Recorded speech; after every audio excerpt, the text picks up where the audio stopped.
Boa noite, querido. Que a graça e a paz do Senhor esteja sobre a tua vida. Desta feita, retornamos agora para nós vermos a nossa lição número 13 desse domingo, dia 12 de abril. A lição 13 tem o título Crescimento Espiritual, um alvo permanente. Nós encontramos a leitura básica no segunda carta de Pedro, capítulo 3, todo o capítulo 3.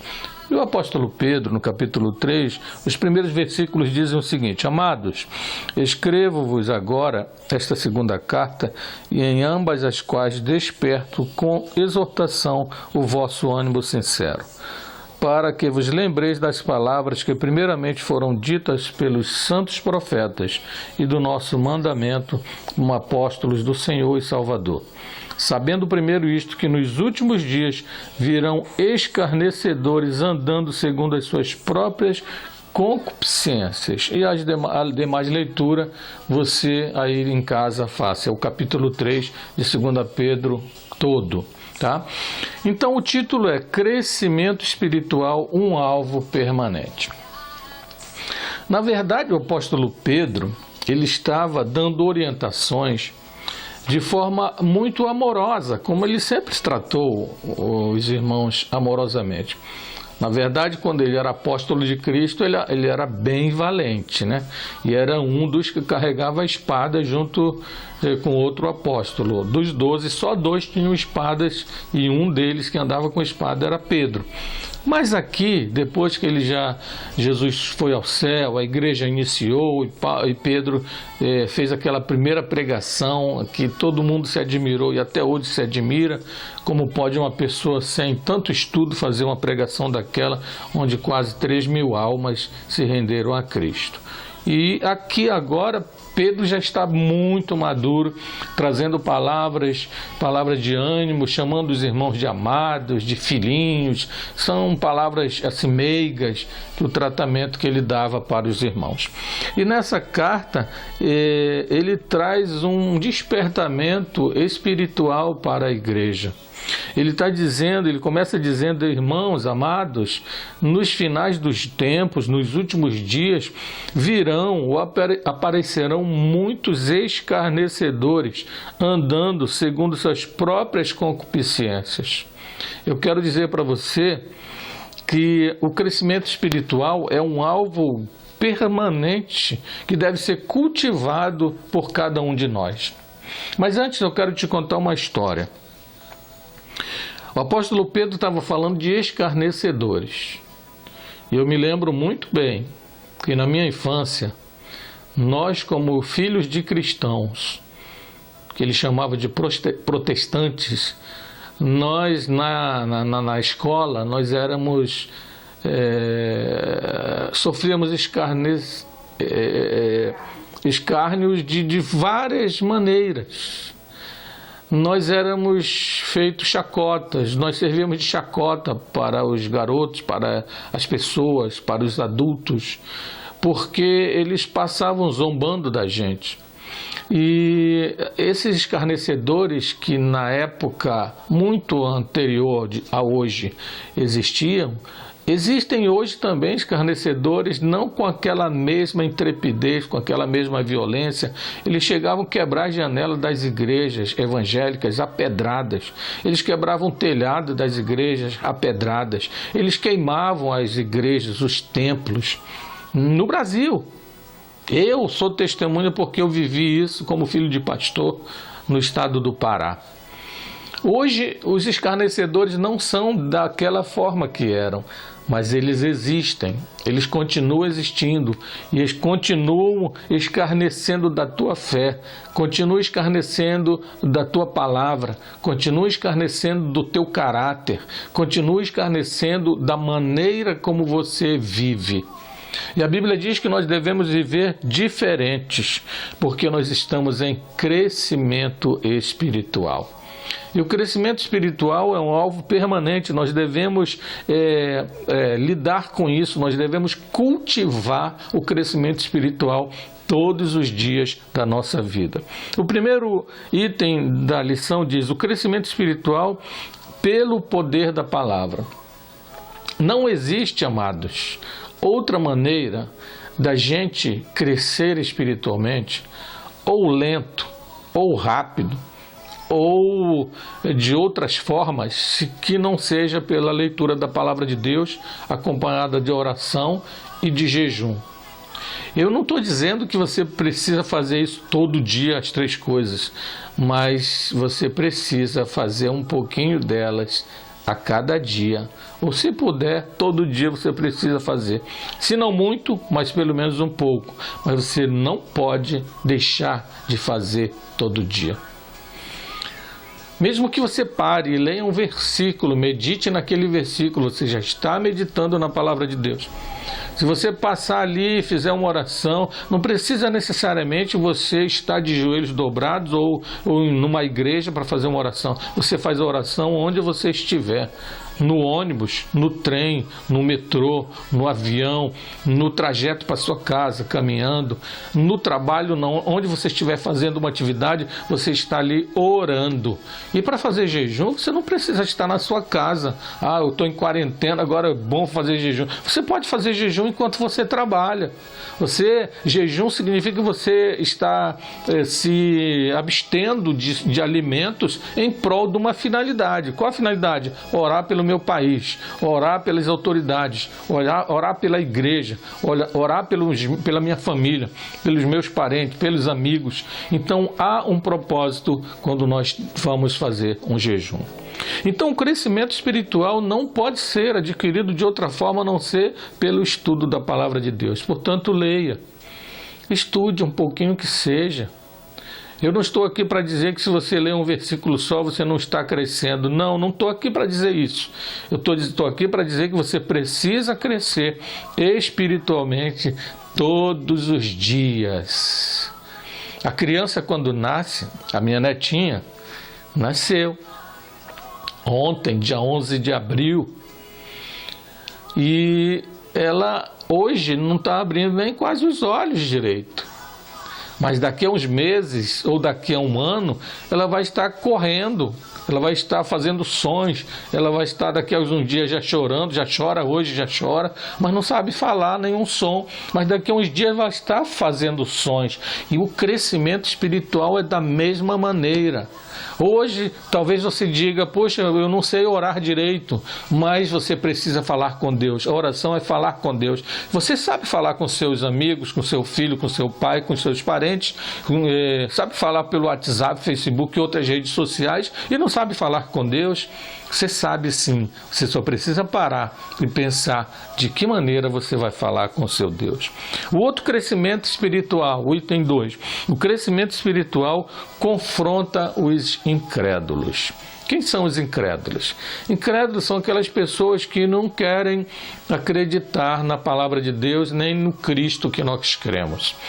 Essas pessoas, elas fazem de tudo para promover discórdia e incredulidade no coração daqueles que já creem que a palavra de Deus é verdadeira e que Deus é o nosso Deus maravilhoso, que enviou Jesus Cristo e que Jesus Cristo é o seu Filho que morreu por nós numa cruz para nos dar o direito à salvação. Ele nos remiu, ele nos comprou pelo seu sangue poderoso ao morrer naquela cruz. E o Espírito Santo que ficou aqui como o consolador que Jesus deixou assim que ele subiu ao Pai, depois de ter ressuscitado. E o Espírito Santo hoje é o Deus conosco. O Espírito Santo é Jesus estando no nosso meio todos os dias até a consumação dos séculos. O Espírito Santo está conosco, nos consolando, nos animando, nos advertindo e nos mostrando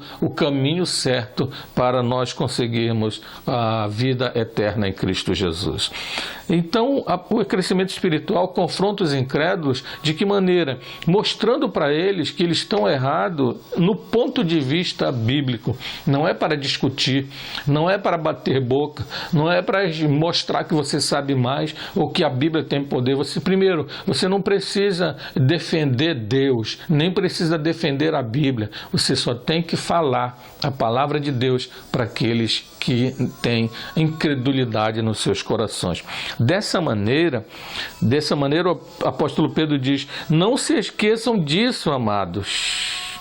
Não se esqueçam disso de quê? Da palavra de Deus. É a palavra de Deus que confronta os incrédulos. A zombaria, irmãos, ela existiu desde os primeiros tempos da humanidade. A zombaria, ela vem com os incrédulos de muitos tempos. A Bíblia conta a história de um profeta que ele sofreu zombaria por uns jovens, e diz a palavra de Deus que veio os ursos e comeram aquele jovem. Mas o profeta não disse: olha, eu rogo praga sobre vocês. Não, foi Deus quem cuidou. Deus que providenciou e fez o que tinha que fazer, porque Deus não se agrada de zombarias, nenhuma espécie de zombaria. Não quer dizer que as pessoas que zombam de nós hoje vão morrer, vão sofrer um acidente. Não, não é isso. Não é isso hoje. Hoje Deus trata de outra forma. Nós queremos que os que nos zombam cheguem ao pleno conhecimento da verdade, para que eles também, no nosso lugar, nos ajudem a pregar a palavra de Deus. Não só no nosso lugar, mas conosco. Porque a Bíblia também, o Novo Testamento diz que o apóstolo Paulo, um dia ele foi perseguidor da igreja. Um dia ele saía para matar todos aqueles que falavam de Jesus. Mas uma certa vez, no caminho de Damasco, esse mesmo Paulo, que o nome dele era Saulo, teve um encontro com Cristo. E ali, naquele caminho de Damasco, ele mudou a vida, ele mudou de vida, porque Cristo entrou na vida dele e a partir dali ele foi diferente. Então, o escarnecedor, irmãos, ele está simplesmente nas mãos de Deus e Deus sabe o que vai fazer com ele. Então, para esses incrédulos, só o conhecimento da palavra de Deus. O item 3, o crescimento espiritual fortalece a prontidão. Como assim? Que prontidão? Nós devemos, irmãos, estar preparados para todas as coisas, mas principalmente para uma coisa, para a volta de Cristo. Mateus capítulo 24, 25, ali Jesus falou sobre um monte de coisas que aconteceriam antes da sua vinda ou na vinda do Senhor. E ele falou de várias coisas que aconteceriam. Nós estamos hoje atravessando aí esse problema do coronavírus. Muitos falam determinadas coisas, outros dizem que é uma outra coisa, alguns dizem que aconteceu em tal lugar, outros dizem que veio de outro lugar, e vão falando um monte de coisas, mas no fundo, ninguém sabe ao certo a verdade. Mas uma coisa, quem lê, quem estuda a palavra de Deus sabe que essas coisas acontecem por permissão de Deus. E o fim está chegando. E a volta de Cristo é iminente, ela é real. O apóstolo Pedro diz que para nós, 1000 anos nosso corresponde a um dia para Deus. E um dia de Deus corresponde a 1000 anos nosso, humano. Portanto, queridos, pensa como é que Deus age. Pensa como é que Deus vive. Ele vive num tempo ilimitado, um tempo que nós não podemos alcançar. Por isso, nós precisamos estar em prontidão. Nós devemos estar preparados para a vinda do nosso Senhor, porque Ele se aproxima. O item 4 diz: o crescimento espiritual, um alvo permanente. Um alvo permanente. Nós não podemos pensar em outra coisa. Ao dormirmos, nós temos que pensar nessa mesma coisa. Antes de dormirmos, nós devemos buscar ao Senhor, entregar nossa vida a Ele, pedir que nos dê uma noite abençoada e que faça a vontade dEle em nossas vidas. Nós vemos que muitas pessoas deitam para dormir, mas não conseguem acordar no dia seguinte, porque a senha deles chegam e eles passam para a eternidade. Isso é Deus quem controla. Ninguém, nenhum ser humano controla a vida do outro. Não tem nenhum lugar no mundo onde tenha um computador gigantesco ou minúsculo que possa contar os dias e saber que dia cada ser humano vai morrer. Mas Deus sabe, porque lá no Salmo 139 diz que antes de nós nascermos, ainda gerado no ventre da nossa mãe, Deus já escrevia os nossos dias quando nenhum dos nossos dias haviam ainda. Por isso que Ele é o autor da vida, Ele que controla tudo e tudo está nas mãos do nosso Deus. Portanto, o nosso alvo, irmãos, permanente é o crescimento espiritual através da leitura, através da oração, através do jejum, através da comunhão, através da amizade, através do amor cristão, através de todas as coisas que nos fazem um cristão diferente das pessoas incrédulas. Portanto, nós não podemos deixar de crescer todos os dias. Concluindo, os cristãos são chamados pelo apóstolo Pedro de amados, mas ao mesmo tempo são advertidos uma vez que deseja que sejam vitoriosos na vida cristã. Ele os encoraja. Primeiro, o apóstolo Pedro encoraja a se lembrarem que constantemente a palavra de Deus, seja pelos profetas ou pelos apóstolos, e a não se esquecerem do cumprimento da palavra de Deus nas promessas do longo dos séculos, especialmente com o nascimento do nosso Senhor e Salvador Jesus Cristo. Segundo, a fazerem um esforço para viver neste mundo mal, aguardando a triunfante volta de Jesus de maneira santa, irrepreensível e imaculada. E último, estabelecerem um alvo permanente em busca do crescimento espiritual através das disciplinas espirituais. Olha só, nós precisamos então estar vigilantes constantemente. Para pensar e agir, o acréscimo é uma ação natural na vida e deve ser também na vida cristã. O crescimento é uma ação natural. Porque algumas pessoas acabam sendo vítimas dos falsos ensinos e falsos mestres. Sabe por quê? A resposta é óbvia. Não conhecem a palavra de Deus. Terceiro, os zombadores e os escarnecedores conhecem a palavra de Deus, mas distorcem as escrituras para enganar os discípulos instáveis. Como manter-se em condições de resistir os homens abomináveis e seus ensinos? Conhecendo a palavra de Deus. Se você lê a palavra de Deus, você conhece alguns versículos da Bíblia, quando alguém disser para você determinada coisa, você, opa, não é assim que está escrito lá. Aí você combate. Quarto, o crescimento espiritual deve ser um alvo permanente na vida do cristão. Assumo diante de Deus o compromisso de persistir em busca deste alvo permanente em minha vida, pela leitura diária da Bíblia e na separação de um tempo para a oração. Queridos, que essa palavra fique em seu coração, em sua vida. Graça e paz. Amém.